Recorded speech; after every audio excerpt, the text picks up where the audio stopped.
इस दिन झुंझुनू की राजनीति में प्रवेश किया था, मैं ये संकल्प लेकर आया था कि इस वंशवाद की परंपरा को खराब करूंगा, खत्म करूंगा और इस झुंझुनू के लिए, विकास के लिए मैं संकल्पित रहूंगा। एक व्यक्ति को छोड़ के आप किसी भी सामान्य कार्यकर्ता को टिकट दे, ये झुंझुनू जो कि एक तरह से इस गुंडागर्दी, भू माफिया और बहन बेटी की इज्जत आबरू से बचा हुआ है, वो कायम रहे। इसलिए मैं झुंझुनू की अस्मिता और अखंडता को कायम रखने में हम लोग कामयाब रहे। लेकिन मैं विधानसभा के मेरे प्यारे साथियों, इस मंच से आपको विश्वास दिलाता हूं, न झुकूंगा, न रुकूंगा, न मिटूंगा।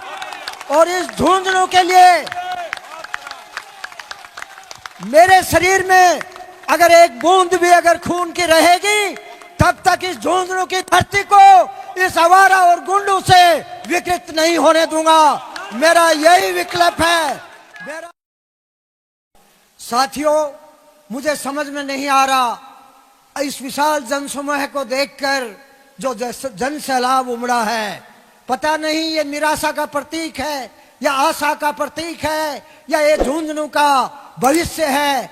लेकिन मैं इस भरी भीड़ को देख के बड़ा की कर्तव्य हूं, हैरान हूं, मैं बड़ा अचंभित हूं। मुझे याद नहीं कि मैं मेरी बात को कहां से संबोधन करूं, किसका पहले सम्मान करूं, किसका बाद में बात करूं। लेकिन साथियों, आप सबका सामूहिक रूप से हृदय की गहराइयों से सम्मान करता हूं। मेरे से पूर्व प्रबुद्ध और प्रखर वक्ताओं ने बहुत सारी बताई बातें। मुख्य रूप से हम कई लोग भारतीय जनता पार्टी से उम्मीदवार थे, कई जगह पे बातें हुई कि फला फला उम्मीदवार है। अंत में जब मुझे एहसास होने लगा, जैसा कि विद्वान सीए मनीष जी अग्रवाल ने बताया कि आज यहाँ एक ऐसे व्यक्ति को टिकट दिया है, उनकी बातों को मैं दोहराना नहीं चाहता। सही रूप से उन्होंने उस बात को बताया है कि एक जज यहाँ बैठे, एक जज दिल्ली में और एक कहीं और। तो साथियों, जिसको टिकट मिली है उसके बारे में मैं ज्यादा नहीं कहना चाहूंगा, मेरे पूर्व वक्ताओं ने जो बता दिया है। लेकिन मैं ये जरूर कहना चाहूंगा कि मैंने हाथ जोड़ के करबद्ध निवेदन किया था कि ये झुंझुनू की विधानसभा वंश परंपरा से थे तो यहाँ बिल्कुल पिछले 60 साल से परेशान है, वंशवाद खत्म है। और मैं जिस दिन झुंझुनू की राजनीति में प्रवेश किया था, मैं ये संकल्प लेकर आया था कि इस वंशवाद की परंपरा को खराब करूंगा, खत्म करूंगा और इस झुंझुनू के लिए, विकास के लिए मैं संकल्पित रहूंगा। लेकिन भारतीय जनता पार्टी ने, बड़ी विडंबना है कि मेरा कुछ नहीं, आप लोगों ने जो आशा की किरण जगाई थी और इस झुंझुनू में एक नया परिवर्तन देखने की सोची थी, उसको भारतीय जनता पार्टी के उच्च नेतृत्व ने, और विशेष रूप से जैसा कि मनीष जी ने कहा, उन्होंने आपकी आशाओं पे पानी फेर दिया।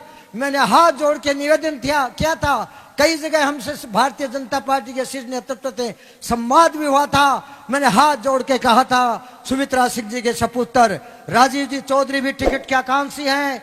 बहुत पुराना 1995 का भाजपा का कार्यकर्ता विशंबर पूनिया भी यहाँ से टिकट का आकांक्षी है। विनोद जी झाझड़िया भी टिकट के आकांक्षी हैं, और भी बनवारी लाल जी सैनी और कई लोग यहाँ टिकट के आकांक्षी है। एक व्यक्ति को छोड़ के आप किसी भी सामान्य कार्यकर्ता को टिकट दे, ये झुंझुनू जो कि एक तरह से इस गुंडागर्दी, भू माफिया और बहन बेटी की इज्जत आबरू से बचा हुआ है, वो कायम रहे। इसलिए मैं झुंझुनू की अस्मिता और अखंडता को कायम रखने में हम लोग कामयाब रहे। लेकिन साथियों, ये हमारी और आप सभी की भावनाओं पे कुठाराघात हुआ है। मुझे पता है कि आप लोग निराश हैं, लेकिन आप निराश हो सकते हैं। लेकिन मैं आज आपने इतनी बड़ी संख्या में यहाँ उपस्थित हुए, मुझे इस बात का एहसास करा दिया कि मैंने जो 5 साल में जो किया, मेरी कोई महत्वाकांक्षा नहीं थी। मैं सम्मान के लिए क्या था, आप लोगों ने मुझे जो सम्मान दिया है वो किसी विधायक और सांसद से कम नहीं है। तो साथियों, मेरी और कोई अपेक्षा और आकांक्षा नहीं है। मैं आप लोगों के लिए आया था, आप लोगों के लिए हूं और आप लोगों के लिए रहूंगा। जैसा आप लोग मुझे जो आश्वासन या मुझे विश्वास या कोई आदेश जारी करोगे, उसकी मैं बिल्कुल हाथ जोड़कर आपके चरणों में प्रणाम करते हुए पालना करूंगा। लेकिन इस मंच के माध्यम से आपको अवगत कराना चाहता हूं कि आप आगे भी मुझे कोई कार्य या दायित्व सौंपोगे तो मेरी श्रंस और मेरी प्रेरणा स्रोत परम सम्माननीय झुंझुनू का शौर्य, झुंझुनू की शोभा, बालिका शिक्षा की मसीहा परम माननीय सुमित्रा सिंह जी होंगी, उनको आदर्श को लेके ही मैं इस झुंझुनू विधानसभा में आपके आदेश का कुछ कर सकूंगा। लेकिन आप लोगों के हाथ में है, आप लोगों का निर्णय, आप लोगों का हौसला, आप लोगों का फैसला मेरे लिए सिरोधार्य होगा। मैंने जो कुछ किया नहीं किया, मैं कैसा हूं, कैसा रहूंगा, इस बात का मुझे मेरे मुंह से कहने की जरूरत नहीं है। मैं भामाशा हूं, मैं बालिका शिक्षा के लिए किया, मैंने गौशाला के लिए किया, मैंने युवाओं के लिए किया, मैंने विप्र समाज के लिए किया, मैंने राम काज के लिए किया, या अन्य अन्य कोई भी सामाजिक रचनात्मक कार्य किया, मैं उसका कोई एहसान नहीं करना चाहता। मेरा एक जज्बा और जुनून है कि भगवान ने कुछ दिया है तो उसको मैं पुरुषार्थ में लगाऊं, और आप लोगों ने जो सम्मान दिया उसकी वैल्यू, जो मैंने मेरे जेब से कुछ खर्च किया है उस वैल्यू का मैं आकलन नहीं कर सकता, पता नहीं वो कितनी गुना है। तो साथियों, आप लोग जो भी आदेश करोगे, राजीव जी सहित जो भी परम सम्माननीय इस मंच पे विराजमान है, और उससे भी अधिक मेरे लहू से भी प्यारे जो भी कार्यकर्ता बुजुर्ग और यहाँ पधारे हैं, वो जो भी आदेश देंगे मेरे लिए सिर माथे है।